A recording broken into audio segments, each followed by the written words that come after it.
The National Assembly, as we said, will be voting on the motion to close the Israeli embassy and to cut diplomatic ties with that country on Tuesday next week.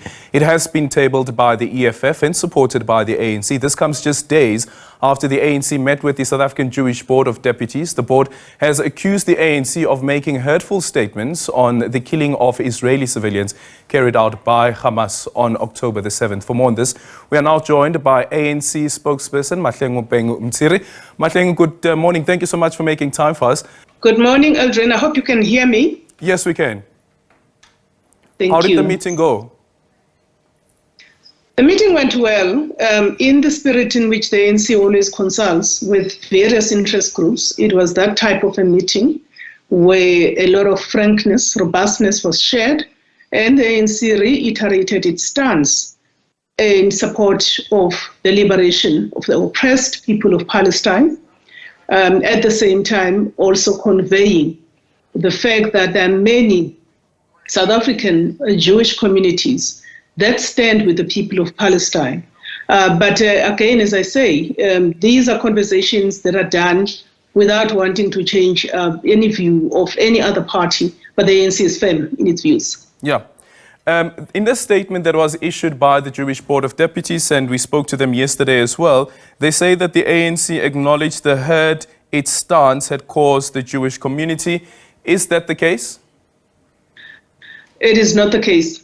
It may very well be their interpretation. The ANC has spoken at length on public platforms, protest actions, about where we stand with the violence and also where we stand with what we believe are the actions of apartheid Israel. So there is no way we can contradict ourselves in a meeting with the South African Jewish Board of Deputies. Yeah. Do they have a point, though, that when it comes to the actions of Hamas, that the ANC has failed to actually condemn Hamas for the actions of October the 7th? It is not correct. We have been consistent in saying any action that hurts civilians in a war such as this one are condemned outrightly by whoever is the perpetrator.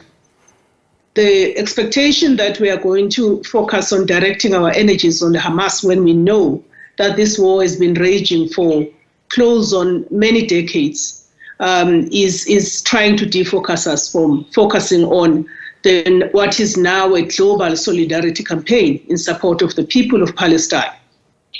Yeah. And we've also seen now the remarks that have been made by the president while he was in Qatar that South Africa has filed a referral to the ICC of the conduct of the Israeli government, which the president has characterized as being a genocide that is being carried out in Gaza, which he says has become a concentration camp. I guess this is a statement that the ANC supports as well? Yes, we've issued a statement welcoming that particular action on the part of the President of the Republic.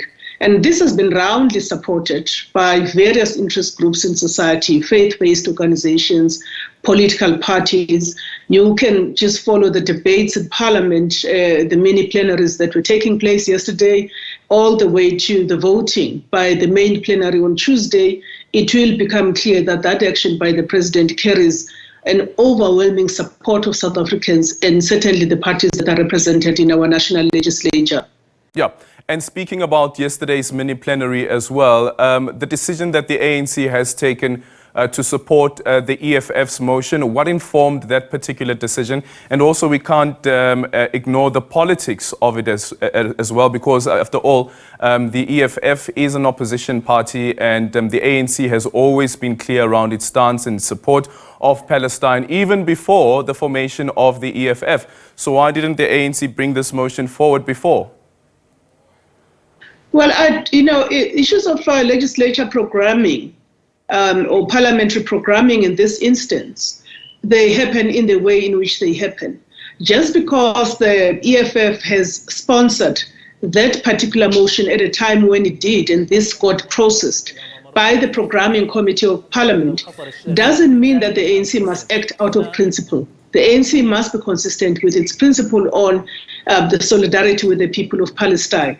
We had been a lone voice for countless decades in this country, right from President Mandela all the way to now. And so we don't see anything remiss with us supporting the EFF motion. And whether the EFF sponsored that motion first is really immaterial. And we must unite around common issues as South Africans, whether it's the EFF, whether it's the DA, where we do agree on a particular course of action that is about really our moral stance and our commitment to humanity and justice and long-lasting peace in the Middle East more broadly. We must unite around that. And I think we can't have political parties that operate at the level that is low base such that they can't support other parties because they have other fundamental disagreements. Yeah. So it's not, there are no politics there. It's a simple matter of pursuing solidarity with the people of Palestine.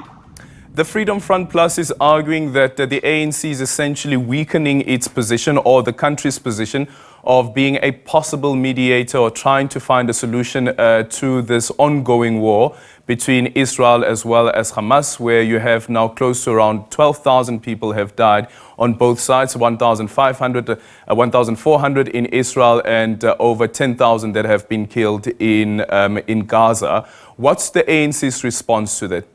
Do you also think that perhaps the ANC-led government's position in trying to find a solution to this has been weakened because the ANC would be seen as, or the ANC-led government would be seen as biased?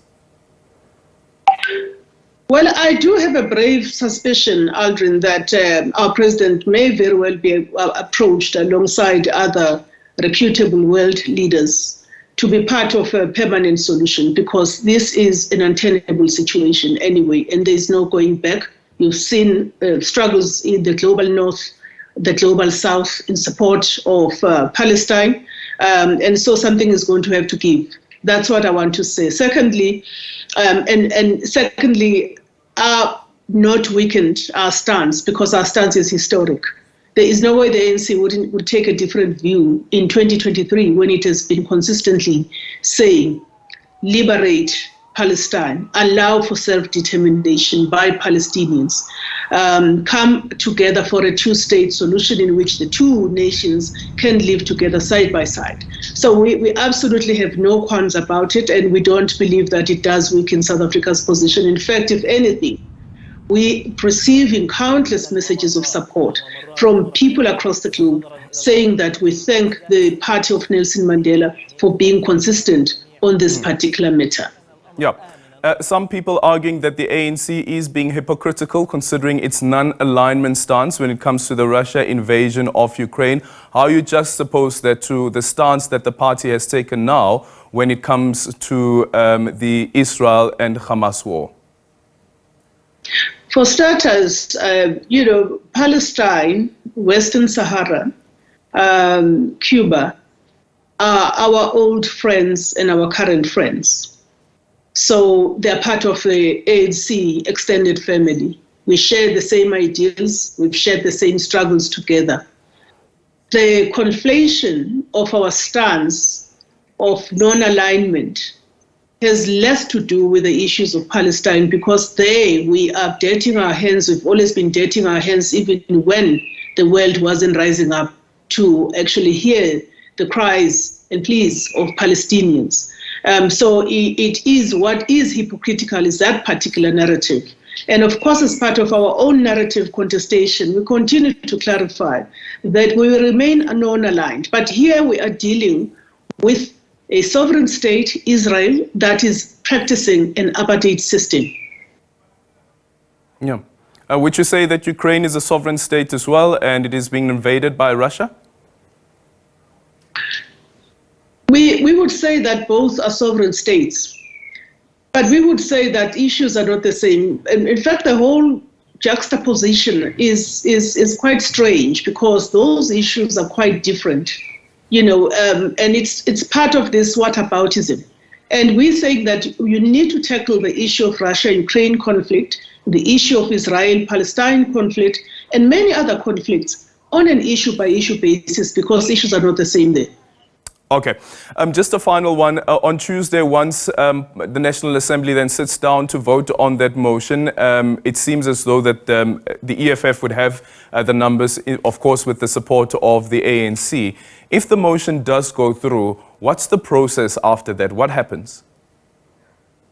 Well, I wouldn't be competent to pronounce on that, Shaldrin, but I will say that the motion will certainly go through because all our judges have a clear understanding of what the line of march is. Secondly, they will then obviously, because Parliament is an oversight body, an oversight institution, that obviously would then mean a referral to the executive arm of the state, whereupon then the president, through the leader of government business, which is the deputy president, will then process those matters further. Yeah. Does the ANC know of any international bodies or perhaps international political figures that have reached out to the government of South Africa standing against the stance that the governing party is taking with regards to this particular motion? Do you know of any communication to that effect?